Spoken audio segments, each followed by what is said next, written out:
8 mars 2025. Comme chaque année, la communauté internationale célèbre la journée des droits de la femme. Pour cette 40e édition, le thème est « Pour toutes les femmes et filles, droits, égalité et autonomisation ». Entre copines, ce soir, va parler aux femmes avec les femmes. Elles sont des épouses, elles sont aussi des entrepreneurs. Avec elles, nous allons essayer de comprendre comment elles font pour gérer ces deux statuts quand on sait que l'un et l'autre demandent l'attention de tous les instants. Nous allons essayer de comprendre quelles sont leurs difficultés et quels sont les stéréotypes auxquels elles font face. Mesdames, Messieurs, bonsoir, bienvenue.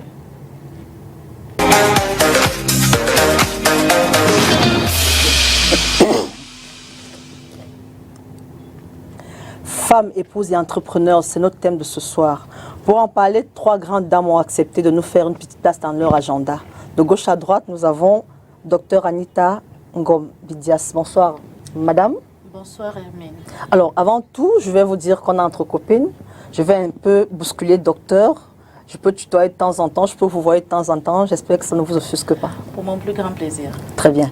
Alors, vous êtes entrepreneur dans le secteur de la beauté, c'est bien cela? Exactement. Avant cela, vous êtes chargé de cours à l'Université de Douala. Oui. Docteur en sciences de gestion, option comptabilité et contrôle. Alors, comment se fait la transition entre votre formation et l'Institut de beauté? Alors déjà, merci Hermine pour la fleur que vous me faites en cette journée du 8 mars 2025, d'être des vôtres sur le prestigieux plateau de STV. Merci aux nombreux téléspectateurs qui forcément aiment bien l'émission du jour. Alors, comment je fais? Pour moi, je dis le maître mot entre l'entrepreneuriat, entre la femme salariée que je suis et l'épouse que je suis. Le maître mot, c'est la conciliation. Très bien. Avant cela, je veux comprendre comment vous choisissez d'entreprendre dans la beauté. Parce que votre formation ne vous prédispose pas à cela. Qu'est-ce qui vous amène dans le secteur de la beauté? Absolument. Ma formation ne me prédispose peut-être pas à cela, mais la passion. La passion, la beauté pour moi, c'est une passion. Depuis mon plus jeune âge, j'ai toujours été passionnée par tout ce qui est beauté. Et à la maison, je soumettais tout le monde à cet exercice-là. Donc, c'est la passion. Très bien. Il faut dire que vous militez aussi beaucoup en faveur des femmes. Vous êtes pour le genre. Beaucoup. Bien cela? Ma thèse, d'ailleurs, je suis inscrite dans le champ du genre. Très bien. Donc, je milite beaucoup dans le champ de la recherche du genre. Si je ne dis pas que vous êtes président de beaucoup d'associations, j'aurais commis un crime de lèse-majesté. C'est bien cela? Je ne sais pas si vous aurez commis un crime de lèse-majesté, mais c'est bien cela. Je suis contente de vous avoir sur le plateau. Tout juste à côté de vous, j'ai Dr Félicité Nudjo Wanji, épouse Ngango. J'ai bien prononcé. Bonsoir. Oui, bonsoir. Pour que monsieur ne me fasse pas un procès. Hein? Je pense qu'il est compréhensif. Alors, vous êtes ingénieur, vous êtes docteur en ingénierie biologique. Oui, c'est ça, en ingénierie biologique. Expliquez-nous en 2 mots ce que c'est. En fait, c'est comment transformer l'ingénierie de tout ce qui est biologique. Donc, tout ce que la nature nous donne, nous déployons toute notre ingéniosité pour en faire quelque chose d'utile et d'intéressant. Okay. Voilà. Alors, vous entreprenez dans l'agroalimentaire. C'était la transition directe entre votre formation et cela? Oui, en effet, Hermine, c'est la suite, hein, on va dire un peu la suite logique, parce que je suis aussi à la base ingénieur agro-industriel. Donc, entreprendre dans l'agroalimentaire, l'agro-industrie, c'est vraiment la suite de ce que j'ai fait, que j'ai aimé. Vraiment, j'ai développé une passion pour cette formation et pour tout ce qui est transformation. Très bien. Je suis contente de vous avoir, vous aussi. Alors, tout juste à côté de moi, à ma droite, j'ai Madame Ekundi, épouse et Koto Benoît Charlotte. Bonsoir, madame. Bonsoir, bonsoir, chers téléspectateurs. Vous êtes ingénieur en contrôle de gestion de la qualité. Contrôle et gestion de la qualité. Alors, ingénieur, contrôle et gestion de la qualité. En 2 mots, expliquez-nous ce que c'est.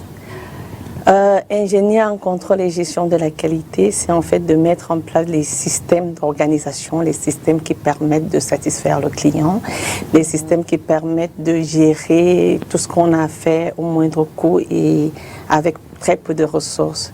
Donc, c'est en gros ce qu'il faut retenir sur le contrôle et gestion de la Très qualité. bien. Vous êtes entrepreneur dans un secteur où on n'est pas forcément censé trouver des femmes. Je vais le dire, vous faites des cigares. Comment vous atterrissez là-dedans?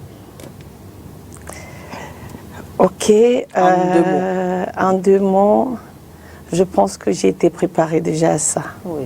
Parce que dès l'enfance, déjà, j'ai grandi dans un environnement où il n'y avait pas de distinction entre hommes et femmes. Donc, la manière des tâches, d'attribuer les tâches. Et avec cette évolution, ce mindset que j'ai eu, en fait, les cigares aujourd'hui, c'est un héritage. Un héritage parce que foncer dedans, je ne me suis pas rendu compte que je suis femme ou que je suis homme. Donc, c'est un peu ça, l'histoire, en fait. Merci le d'être là. cigare. Merci. Alors, on va commencer avec vous, mesdames. Vous êtes toutes des épouses. Et c'est ce qui m'intéresse, de savoir que vous êtes épouses et que vous entreprenez. Alors, Madame Bidias, comment vous gérez l'équilibre entre votre vie d'épouse et votre entreprise? Comment vous gérez tout ça? Bon, j'avoue déjà que être épouse, il faut déjà le dire, il y a 3 indicateurs qui rentrent. Ouais. Parce que être épouse, il faut tenir sa maison. Il faut tenir son époux, s'occuper de son époux, et maintenant s'occuper du foyer. C'est très important. Alors, comment je fais pour pouvoir concilier? Et il faut aussi se dire, toutes ces casquettes sont très importantes. Absolument. Elles sont autant importantes les unes que les autres. Seulement, j'arrive à me dire à un moment donné, il ne faut pas se flageller. On a 24 heures. Je vais prendre un exemple banal. Dans les 24 heures, il faut dire que tu es salarié, il faut donner un cours. Tu es entrepreneur et tu es épouse. Dans les 24 heures, il faut cocher toutes les cases. Seulement, il faut aller par ordre de priorité. Et ne pas se dire en fin de journée, j'aurais dû, j'aurais pu. Non. Il faut aller par ordre de priorité. Et il faudrait que la chose devienne participative. Déjà, moi, j'ai la chance et le bonheur d'avoir un époux qui m'accompagne. Très bien. Donc, il a compris que j'aime ça. On revient sur l'accompagnement. Oui. Il est trop tôt pour parler de cet accompagnement-là. D'accord. Alors, félicité. Raconte-moi une journée de l'entrepreneur que tu es. Une journée entière de l'entrepreneur et de l'épouse que tu es. Qu'est-ce que tu fais dès le matin? Une journée que je passe... Le matin, la première chose que je fais, j'ai d'abord ma petite phase de méditation, de prière pour lancer la journée. Après, il faut lever toute la maison du lit et faire un deuxième tour pour s'assurer que tout le monde est effectivement debout ou au moins qu'on entend l'eau couler dans les douches. Et après, il faut s'assurer que tout le monde a le nécessaire pour commencer la journée, aussi bien les enfants que l'époux. S'assurer après qu'il y a le nécessaire pour la maison toute la journée et après ça seulement que moi, maintenant, je peux me préparer pour aller travailler. Et bon, après là, on passe toute la journée à l'entreprise, à gérer les activités au quotidien. Le soir, quand on revient, il faut faire le point de la journée. Déjà qu'avec les enfants, c'est chacun à son tour.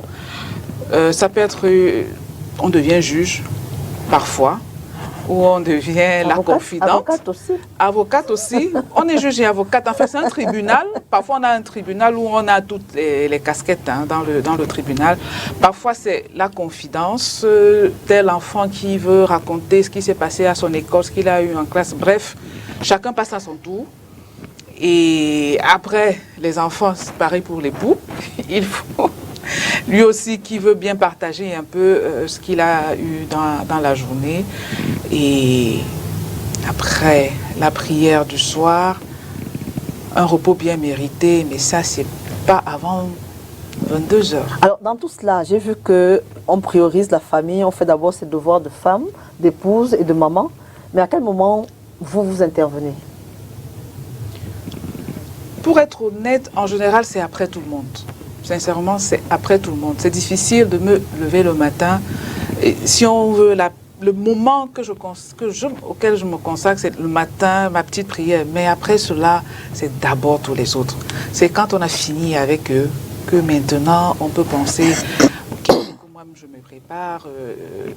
Ça arrive. Combien de fois est-ce que ça arrivé qu'on n'ait même pas le temps de mettre quelque chose dans la bouche avant de sortir, alors que tout le monde à la maison l'a eu, même toute la journée, encore ça peut arriver. Vraiment, pour penser à soi, c'est toujours après les autres. Charlotte, c'est le même rituel? C'est le même scénario. Les mères jouent tous les rôles, mais à la fin, on s'oublie parfois. Ouais. Oui, on s'oublie parfois. Alors, quelle est la place de votre époux dans votre vie professionnelle? J'ai eu la chance d'avoir un époux qui m'accompagne et qui m'a toujours accompagnée dès la premier job, premier métier que j'ai eu à faire. Donc, il m'a toujours accompagnée. Okay. Oui. Et dans cet accompagnement, je pense que c'est ce qui m'a permis, en fait, d'arriver où je suis là aujourd'hui. Okay. Donc, je comprends que toutes les trois, autant que vous êtes, vos époux sont quand même présents pour vous, même si vous vous occupez d'abord de tout le monde avant de vous occuper de vous, ils sont quand même là. Alors, Anita, quelles sont les principales difficultés qu'on a quand on est épouse et entrepreneur? Vraiment. Quelles sont les principales? Je suppose que vous n'avez pas forcément les mêmes. La question sera pour toutes les trois. Alors, Étienne. Alors, les principales difficultés lorsqu'on est à la fois épouse et entrepreneur, c'est d'abord le regard de la société. Okay. C'est le regard de la société. Parce que, fort heureusement ou malheureusement, quoi qu'on dise, le regard d'autrui me juge. Alors, il faut bétonner le moral pour se dire que, voilà, mon époux est d'accord avec moi, il m'accompagne, il me porte, la famille avec, parce que c'est très important de se faire la famille avec. Alors, en ce moment-là, le regard de la société est un peu dilué.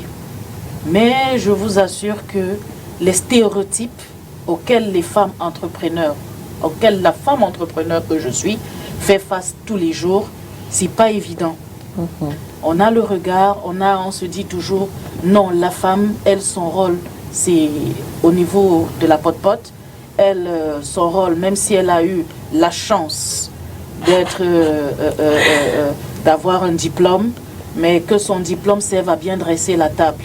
Ce n'est pas venir se placer pour dire que voilà, je suis directeur de ci ou de ça. La société nous fait ce procès-là. Nous cause ce procès-là. Maintenant, c'est à nous de leur montrer que on est déjà capable de nous occuper de notre maison, de nos maisons et de nos époux. Et c'est ces compétences. Parce que la femme, j'aime souvent à le dire, qu'en réalité, la femme dans son CV ménagère devrait être un diplôme. Absolument. Femme de maison devrait être un diplôme.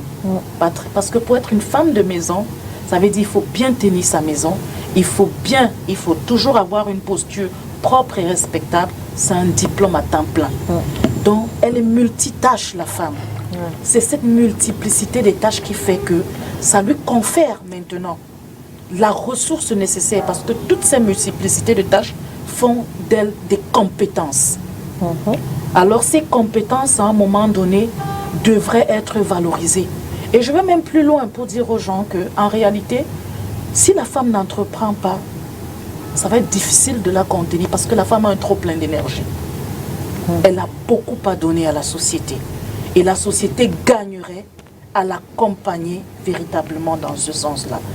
Donc les défis auxquels je fais face tous les jours, et dont j'emprunte l'expression à un grand chercheur, les plafonds de verre, c'est des barrières telles que c'est une femme. C'est une femme. Alors, penses-tu que les hommes connaissent les mêmes difficultés? Alors, je veux dire que vous êtes entrepreneur. Si votre mari était à votre place, si c'était lui l'entrepreneur et que c'est vous la femme, on va dire, à la maison, est-ce que vous seriez plus compréhensif que la société et que les hommes ne peuvent l'être? Je pense que la femme, de par son essence, est à l'écoute. Et assez compréhensive face à ce qui se passe autour d'elle.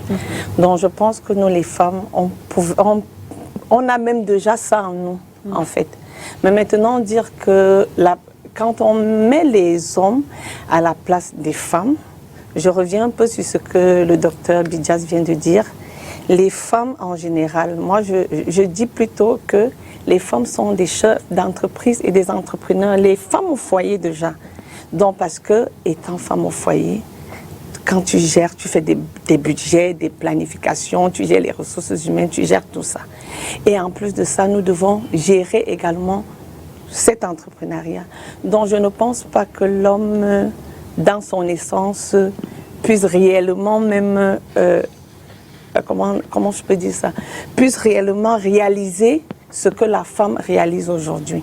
Donc nous les femmes, les hommes à la place des femmes, les femmes seraient plus compréhensibles, plus à l'écoute. Féliciter les difficultés que Kanita et Charlotte énumèrent, tu en as les mêmes. Est-ce que davantage, est-ce que l'époux, j'allais dire parce que je suis à cela, est-ce que l'époux, dans sa posture, s'il avait été l'entrepreneur, est-ce qu'il aurait fait la même chose que toi? Tu penses qu'il aurait fait la même chose que toi? Je pense qu'il n'aurait pas tenu le coup. Vraiment, si on met les hommes à la place des femmes, ils ne tiendront pas une demi-journée. Parce que pouvoir faire toutes ces tâches, et Anita les a bien citées, je vous assure, c'est des compétences, comme elle disait. Je pense qu'il n'y a que les femmes qui peuvent le faire. Pouvoir gérer la maison, les enfants, l'époux et l'entreprise de manière harmonieuse, je pense pas que, honnêtement, je pense pas qu'un homme puisse le faire aussi bien qu'une femme. Parce que cette capacité à relever les défis de tous ses côtés, les enfants, il faut s'en occuper et tout. Tout à l'heure, on parlait du tribunal. Ça, c'est quelque chose il faut gérer ça toute la journée. Déjà, cette patience-là, vous n'allez pas trouver ça chez un homme. Cette patience et c'est ça qui apporte de l'harmonie dans la maison, d'avoir cette écoute de la part pour les enfants et aussi pour l'époux, et en même temps d'avoir encore suffisamment de ressources pour aller gérer le personnel en entreprise. Honnêtement, je pense que les hommes à notre place ne seraient pas aussi efficaces, aussi compétents.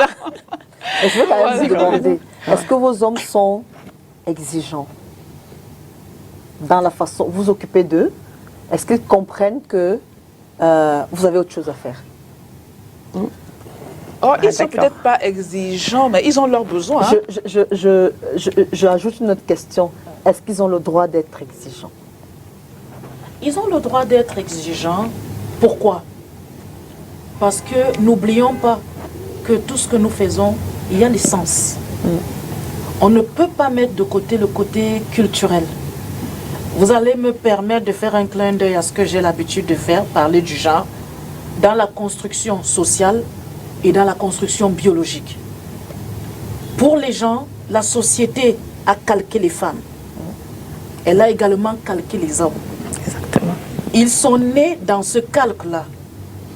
Ils savent que, ah non, la femme là, avant d'être chef d'entreprise et tout ce que tu veux, sois chef d'entreprise dehors. À la maison, t'es femme. À la maison, t'es femme. Ils disent qu'ils sont bantous. Voilà. Du moment Voilà, où tu as retraversé le palier pour entrer à la maison, tu abordes ta posture de femme et d'épouse. Avec tout ce que cela constitue. Moi, je vais aller plus loin. Mon époux, le jour où j'ai le malheur de faire un repas par quelqu'un d'autre, il le constate tout de suite. Et il me dit à table, ce n'est pas toi qui as préparé. Il connaît le goût. Oui.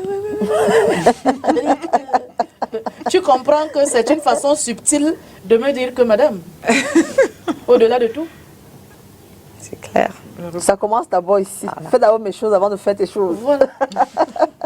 Alors, Charlotte, j'aimerais ce que Anita a dit. Chez vous, c'est vous qui faites la cuisine tous les jours? Non. Chez moi, je ne fais pas la cuisine tous les jours. Ça veut dire que votre époux est plus compréhensif alors? moins Oui, exigeant. parce qu'en fait, au départ, j'ai commencé avec un métier qui m'a mené à voyager tout le temps.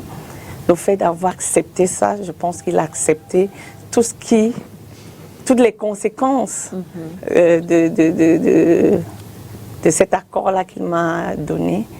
Et pour déjà répondre aussi je veux aussi embrayer sur ce que Anita disait tout à l'heure. Les hommes nous accompagnent, c'est vrai, mais il reste des bantous.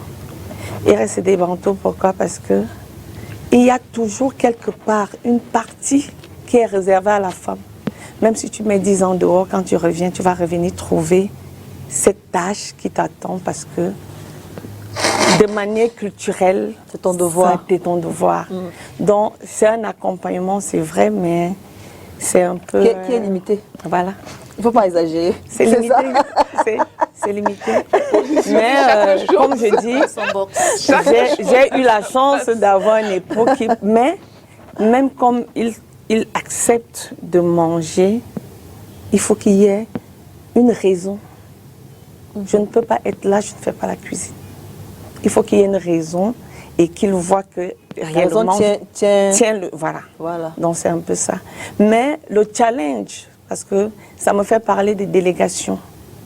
Le challenge, c'est de déléguer intelligemment. Parce que même quand on dit qu'il y a quelqu'un qui fait la cuisine, ça veut dire qu'il y a des choses pré-cuites, il y a des choses qui sont déjà assez faites par nous. Parce qu'il y a toujours un truc que la femme apporte. C'est le dernier goût qui est le goût, Charlotte. Voilà.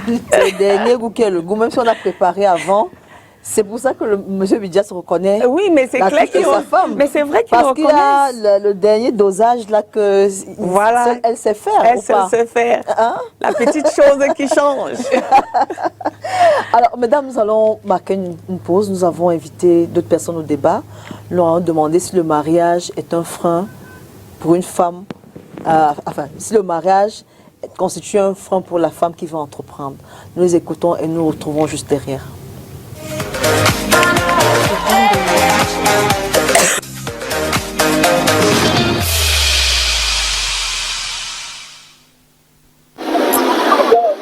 Pour moi,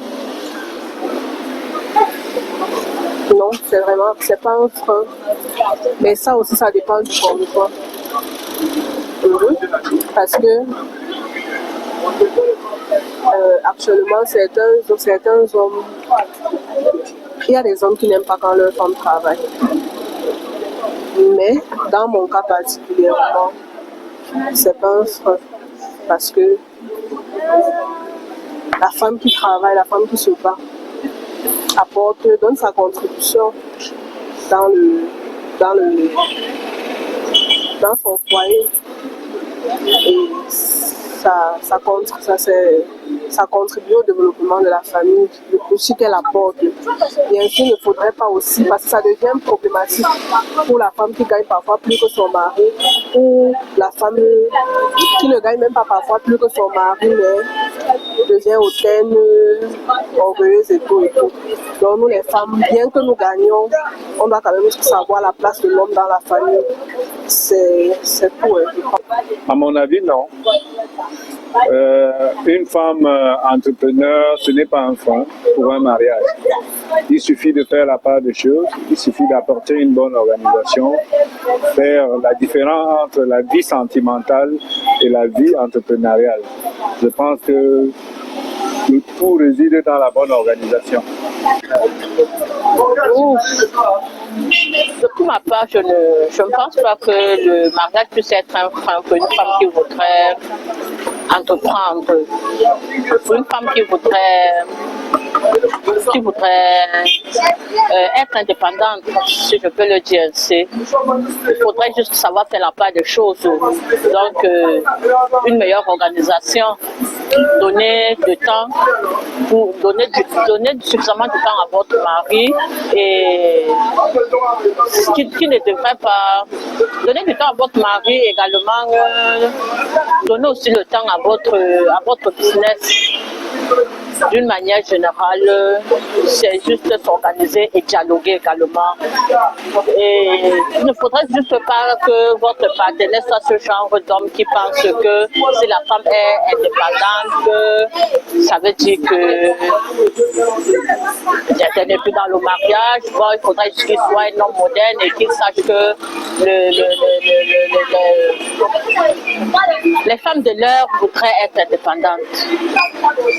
Non, moi je ne pense pas. Le mariage n'est pas un frein pour une femme en fait qui veut entreprendre. Il faut savoir faire la part des choses. Donc, quand on est marié, ce n'est pas dit qu'on a cessé de faire certaines activités. Il faut connaître que, donc, en fait, ton mari, parce qu'il faut aussi savoir faire la part des choses, comme j'ai d'abord dit. Vous avez un mari qui est compréhensif, parce que il y a certains hommes qui ne prennent pas la chose comme ça. Il y a certains hommes qui ont la vision. Ils aimeraient vraiment, ils encouragent la femme dans ce domaine. Donc, ce n'est pas parce qu'on est marié, qu'on a les enfants, que tout pour nous est fini. Il faut entreprendre pour une vie meilleure. Parce que de nos jours, l'homme ne doit pas tout faire. Hein? Il faut aussi, si l'homme amène 50%, toi la femme, tu amènes aussi 50%. Non, c'est tout ça.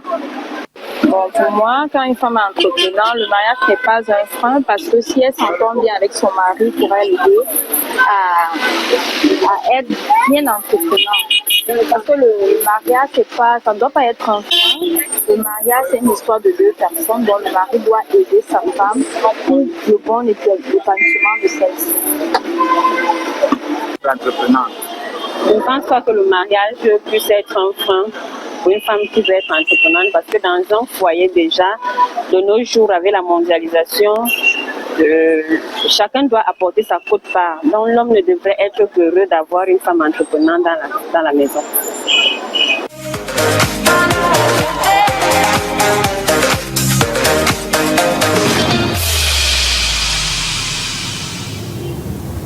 De retour sur ce plateau, si vous nous rejoignez seulement maintenant, vous faites très très bien.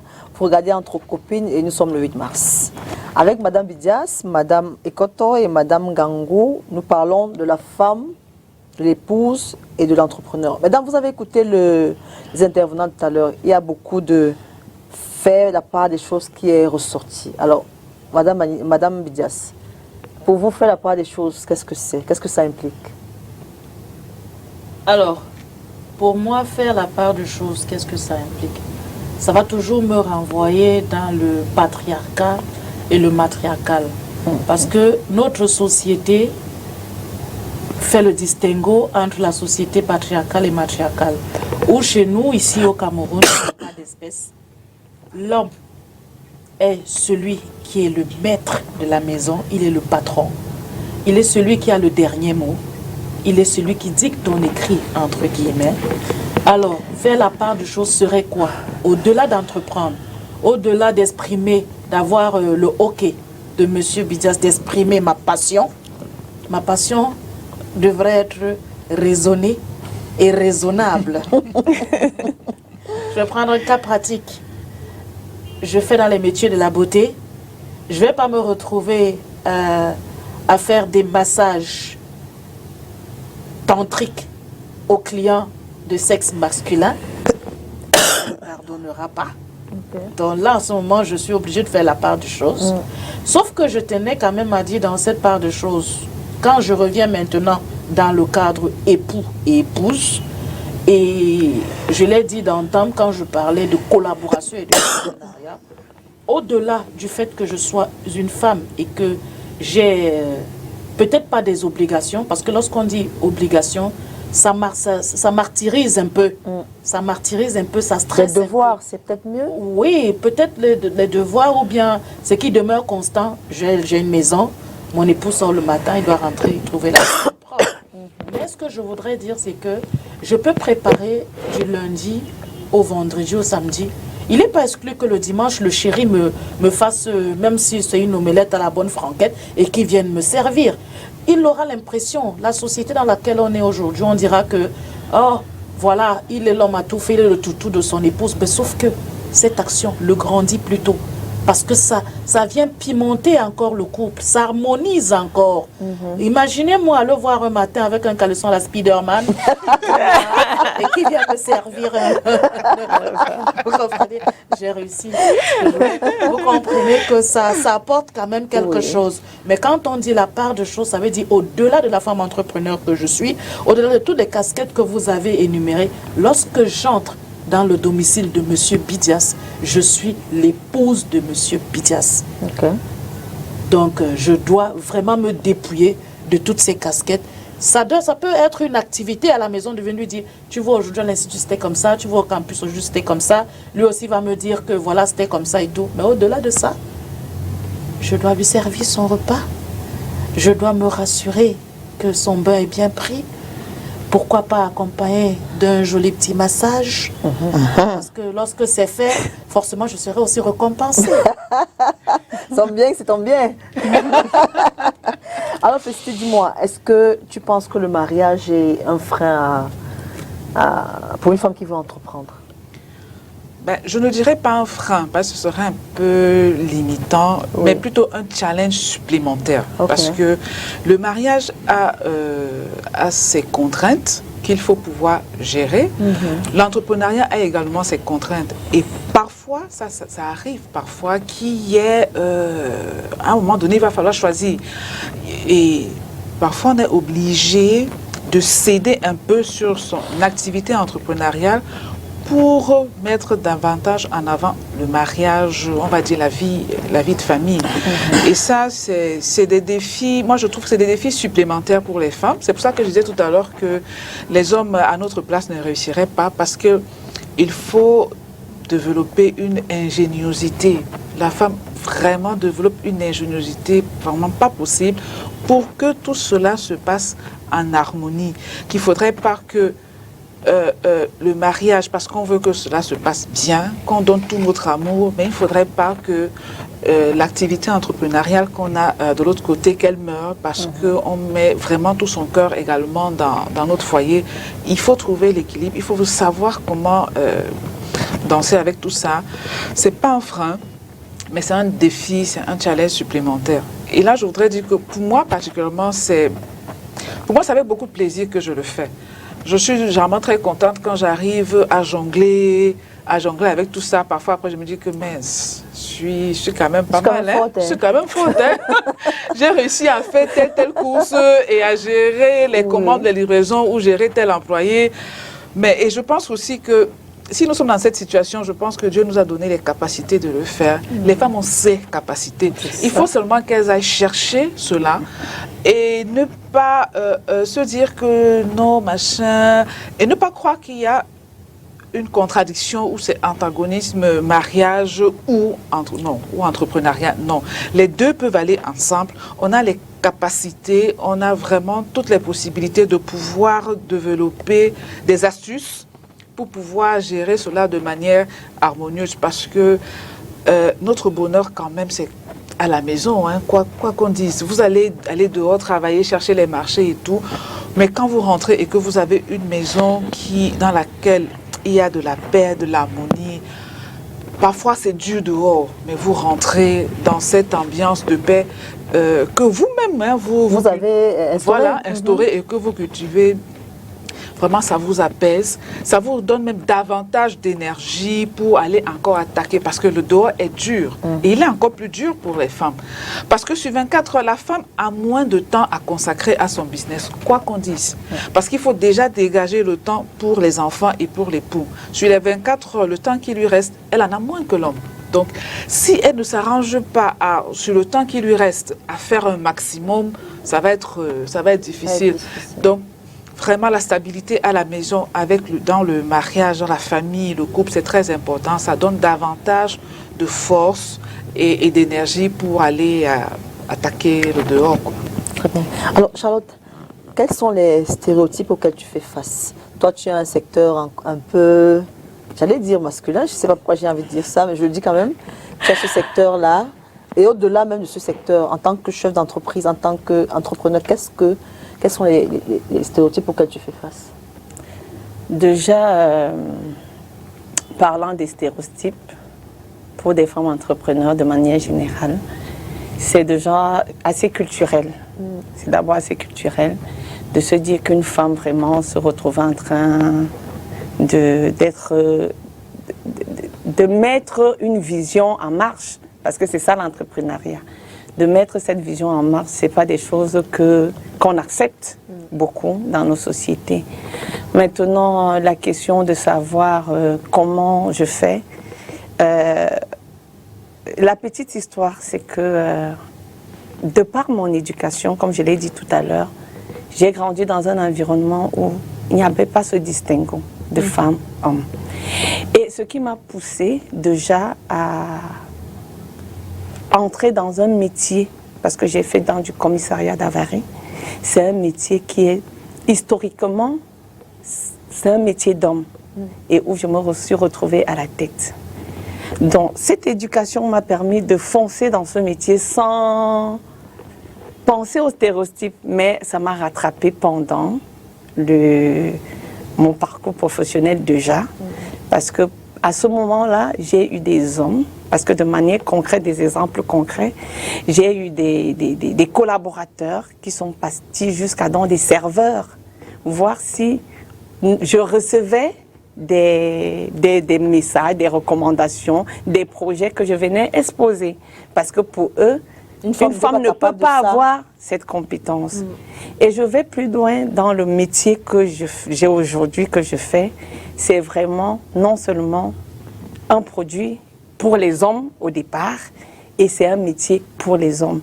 Et c'est de la différence encore. En fait, ce qui ajoute encore un peu plus de piment, qu'on peut dire de peps, c'est que en Afrique, on ne s'attend pas, c'est pas quelque chose de commun même en Afrique, même pour les hommes. Or, on se rend compte que c'est une femme qui se retrouve en train de faire ce produit. Qu'est-ce que je reçois en face? Je me lance toujours comme d'habitude parce que dans ma tête, je me suis donné une discipline, les accords de Toltec, c'est de ne rien prendre personnellement. Ça veut dire que je donne du meilleur de moi. Ça veut dire que ce que les autres me renvoient, quelque part, je me dis, c'est peut-être leur frustration, c'est ce qui émane d'eux, ça ne me concerne pas. C'est ce qui m'a permis déjà de rester dans ce milieu. Maintenant, qu'est-ce que ça me renvoie? Dès que je dis, je produis telle chose, un homme qui marchait va s'arrêter et le regard sur moi change. Parce que, et l'autre stéréotype que j'ai, c'est de prouver, parce que ce que je reçois, c'est de prouver que je maîtrise cet art. Il faut que je prouve que c'est légitime, que je me retrouve là-bas parce que j'ai une compétence, parce que j'ai compris quelque chose. Donc ça, c'est ce à quoi je fais face, en fait. Très bien.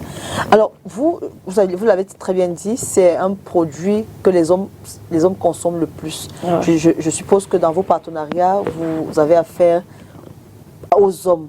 C'est quoi le rapport que vous avez avec eux?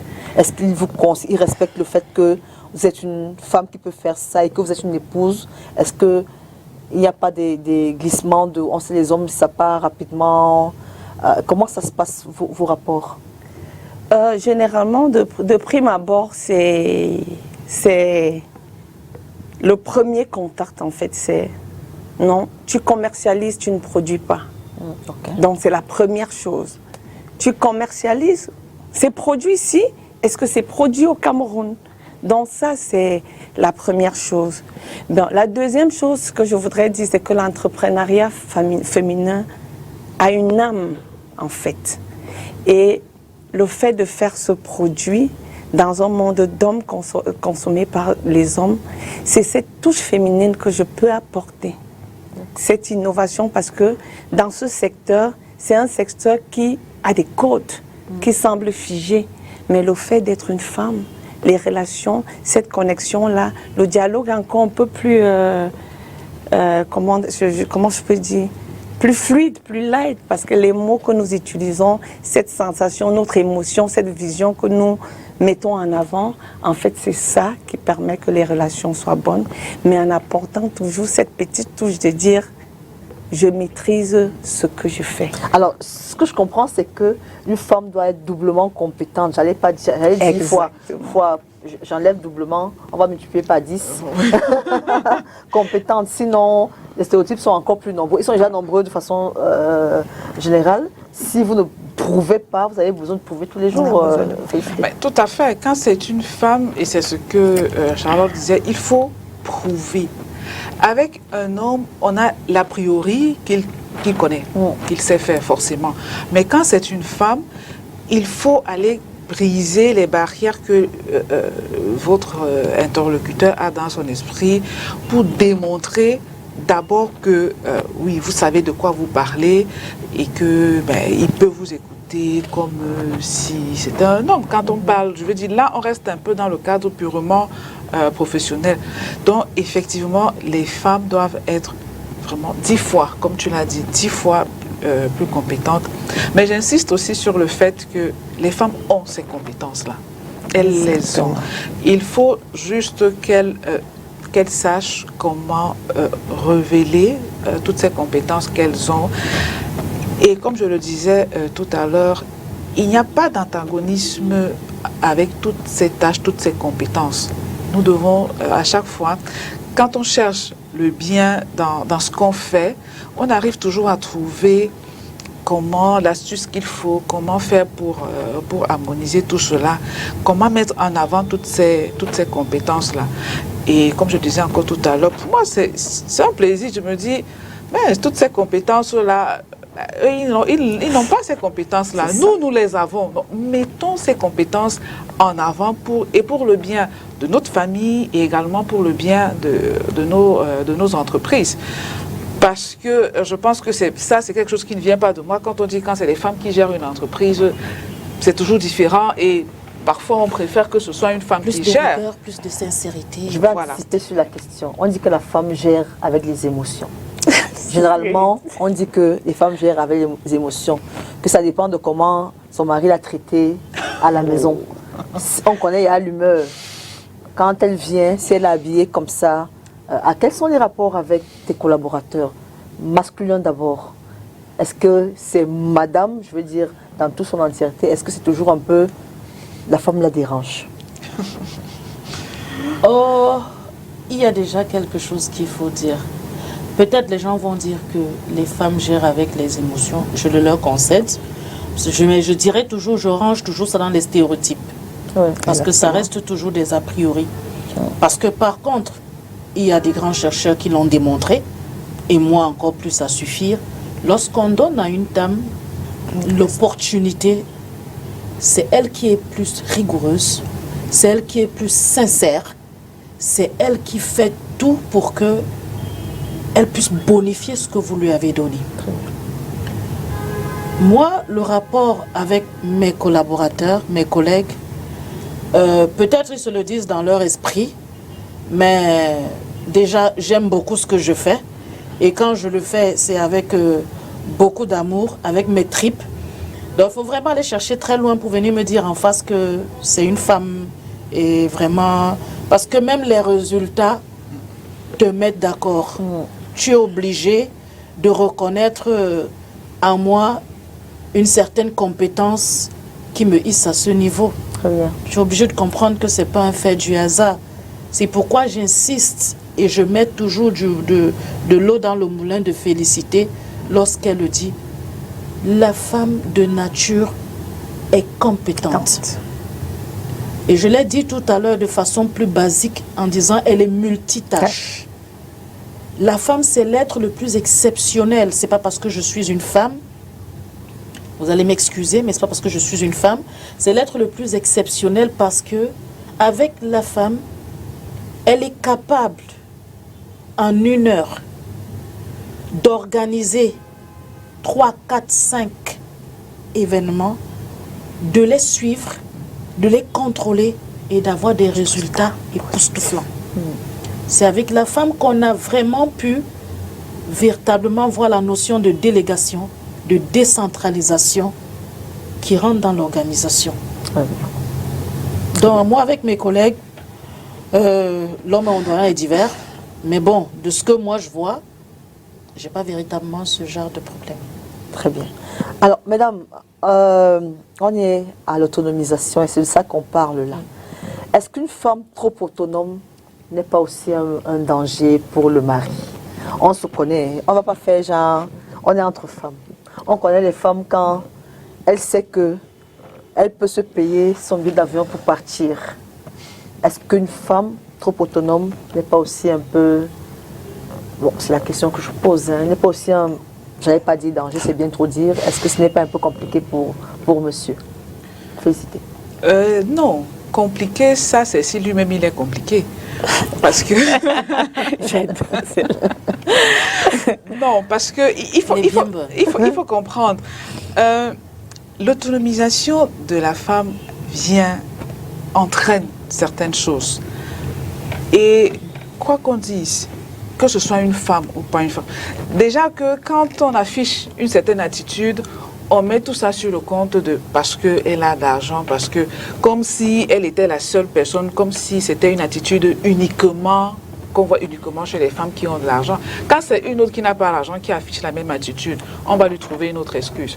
Mais il suffit que vous fassiez la même chose et qu'on mette tout ça sur le compte, c'est parce qu'elle a son argent et tout. Mais aussi, il faut comprendre, vraiment, comme tu dis, nous sommes entre nous, quand tu gagnes ton argent, c'est-à-dire tu as travaillé, tu as mis ton énergie et tout, c'est vrai que tu ne veux pas qu'après on vienne te parler un peu n'importe quoi. J'ai dit quoi. Je n'en dis qu'on vient pas, c'est ça. Hein. Tout à fait. On vient de dicter la conduite. Les jeunes n'en disent qu'on vient pas. Toujours est-il que quand on a en face quelqu'un qui se déploie pour obtenir un certain résultat, et cela que ce soit une femme ou pas, on devrait aussi revoir l'attitude qu'on a envers cette personne. Parce que ces revenus-là sont la conséquence d'une attitude qu'elle a adoptée. Donc, il faut aussi comprendre qu'à un moment donné, il faut pouvoir s'ajuster à cette attitude-là et comprendre que elle est à un niveau où elle est obligée de penser autrement parce que c'est cette façon autre de penser qui lui donne ce revenu dont tout le monde est content. Parce que quand qui a cet argent-là, tout le monde est content. Mais il faut savoir aussi que cet argent, c'est le résultat de quelque chose. Elle a dû développer certaines habitudes, un certain comportement, un certain mindset pour pouvoir avoir cet argent que tout le monde est content d'avoir. Donc, il faut savoir que ça appelle aussi à une autre attitude envers elle. Mais bien sûr, il n'est pas question d'être arrogante, d'envoyer tout le monde balader parce qu'on a de l'argent. Bon, ça, c'est pas parce qu'on a de l'argent, c'est parce qu'on est mal élevé. C'est tout. C'est pas lié, c'est pas du tout lié à l'argent. Voilà. Charlotte, la notion de droit qui est dans le thème de cette année, toi en tant qu'épouse, toi en tant qu'entrepreneur, qu'est-ce que tu attends? Quels sont tes droits? Qu'est-ce que tu penses être en droit de revendiquer à la société et peut-être à ton époux aussi? Déjà, en tant qu'entrepreneur, ce que moi je pense être en droit de revendiquer, c'est qu'on a remarqué que l'accès au financement, c'est très difficile pour des femmes entrepreneurs, déjà. Parce qu'on va te dire que les risques sont plus élevés quand c'est une femme entrepreneur. Parfois, même quand on doit donner ces institutions financières, ces banques doivent donner des financements. Quand tu es marié, on va te dire que ton époux vienne signer. Pourtant, tu es dans un volet professionnel et ta profession te donne un dossier fiscal qui te permet de dire que l'entreprise est légitime. Mais on va demander l'époux. Pourtant, l'époux, parfois, n'intervient dans rien dans ce qui est institutionnel dans l'entreprise. Oui. Donc, c'est déjà l'accès au financement et des opportunités économiques de manière égale, quoi. Donc, c'est un peu ça que je pense que je suis en droit de revendiquer. Et quand on pense au thème de cette année, on a dit toutes les femmes et les filles. On a dit toutes. Parce et on a mis tout en grand, en lettres majuscules. Oui, parce qu'en fait, ici, là, on a ressorti l'universalité des droits des femmes et des filles, sans que ce soit défini par un statut social, sans que ce ne soit défini par une condition économique ou bien l'origine, en fait. Donc ici, on dit tout le monde a droit à quelque chose. Donc c'est un peu ça. Anita, cette égalité qu'il y a dedans, est-ce que ça signifie que c'est 50-50% à la maison? Comme tu travailles beaucoup là, tu sors le matin, tu rentres le soir, apporte l'argent là ici. Chacun, voilà tes charges, voilà ce que tu dois faire. Est-ce que pour toi, c'est ce que ça signifie, cette égalité-là? En fait, moi, pour dire, franchement, moi, c'est pas comme ça que je conçois l'égalité. C'est pas moi qui ai écrit, mais moi, c'est pas comme ça que moi, en tant que personne qui est inscrite dans le champ du genre, c'est pas comme ça que moi, je comprends cette égalité. Moi, je comprends pas comme égalité de force, mais je comprends comme égalité de chance. Qu'est-ce que je veux dire par égalité de chance? À compétence égale, chance égale. Très bien. Ça veut dire, si j'ai quand même eu le bonheur d'avoir des parents qui se sont sacrifiés à m'envoyer à l'école et qu'aujourd'hui j'ai un doctorat PhD, qu'on ouvre un poste à pouvoir de contrôleur de gestion dans un service de la place pour éviter une publicité quelconque, je réclame le fait que ma candidature soit étudiée sans qu'on ne regarde l'origine biologique. Qu'on regarde, est-ce qu'elle a les compétences nécessaires? Est-ce qu'elle a ce qu'on veut? Quel est le profil? Est-ce qu'elle répond au profil? Qu'on ne soit pas en train de se dire, parce que c'est ce à quoi on assiste, ok, c'est une dame, les maternités vont la freiner, vraiment l'attention à l'époux. Sauf que le plus souvent, c'est l'époux de quelqu'un aussi qui refuse de te prendre là. Donc du coup, moi en fait, c'est cette égalité que moi je réclame. Je me dis, à compétence égale, à ressources pratiquement égales, chance égale, opportunité égale. D'accord? Moi maintenant, sur ce qui concerne la maison, le cancan, si les femmes aujourd'hui réclament du 50-50 et que nous soyons celles qui sommes en train de dire aujourd'hui que c'est l'homme qui ramène le repas à la maison, alors qu'on se mette aussi dans la posture de ramener ce repas à la maison. C'est pourquoi moi je refuse d'aller dans cette égalité-là. Vraiment, je lui concède cette égalité-là avec beaucoup d'amour. Il n'y a pas de problème. Mais je vais plutôt dans la contribution. Oui. Dans la participation. Dans la participation. Voilà où moi je vois. Moi, j'aurais plutôt parlé d'équité, mais pas d'égalité. Parce que dans toute chose, contextualisons toujours. La société dans laquelle nous évoluons nous impose certaines postures. Mais aussi, brisons aussi certains biais. Vraiment, brisons aussi certains biais. L'éducation, c'est l'affaire de la femme et tout. Pourtant, on a bien vu que lorsque c'est conjugué ensemble, ça a un résultat beaucoup plus promoteur. Donc, essayons de briser certains biais. Et pour moi, l'égalité, c'est plus dans le sens des compétences, égalité de conception, égalité de chance. Voilà ce que moi je pourrais réclamer. Que si jamais on sait qu'une dame, elle a des compétences, vraiment donnez-lui l'opportunité de vous prouver cela. Encore que j'insiste là-dessus, à compétence égale, la femme a toujours un plus. Parce qu'en matière de sincérité, en matière de rigueur, elle porte quand même haut le flambeau. Très bien. Alors, Félicité, dis-moi, tu es entrepreneur, tu travailles comme un forcené, tu fais tout. Ton argent là, c'est pour qui? Tu fais quoi avec? Tu fais comment avec? Hey, l'argent de la femme, c'est pour la femme. Hein? Oui, mais je veux comprendre parce que... Non, en fait, je veux dire que moi, dans le foyer, je ne me vois pas, je veux dire, l'égalité dont on a parlé. En tant qu'épouse, moi, je ne vois pas ça. Je ne réclame même pas ça. En tant qu'épouse, non, je ne réclame pas. La place que Dieu m'a donnée, je la trouve qu'elle est parfaite et j'adore. Confortable. Non, je suis confortable avec la place que j'ai. Je suis alignée avec toi. Il est le chef de famille. C'est-à-dire que non, je lui donne sa place de chef. Absolument. Mais pour dire vrai, vous savez, le titre de maîtresse de maison, là, ce n'est pas pour rien. ça veut dire beaucoup de choses. Il est le chef de famille, c'est moi la maîtresse de maison. C'est-à-dire que la maison, c'est moi qui gère. Il est le chef, je lui rends même compte. C'est-à-dire que si je ne lui rends pas compte, je ne lui dis même pas, il ne saura même pas ce qui se passe dans la famille dont il est le chef. Oui. Donc j'estime que la femme a une place qui est... Il ne faut pas qu'on regarde le nom, il faut qu'on regarde dans l'effectivité. C'est elle qui porte. Et vraiment, dans tout ce qu'elle apporte, dans tout ce qu'on peut, tout ce qu'on gagne, tout ce qu'on peut gagner, c'est pour la maison, c'est pour nous. Je veux dire qu'on a, si on dit qu'on a une vie à construire, qu'on a des enfants à éduquer, qu'on a un avenir à construire, la question de à quoi c'est ton argent, pour moi, ne se pose même plus.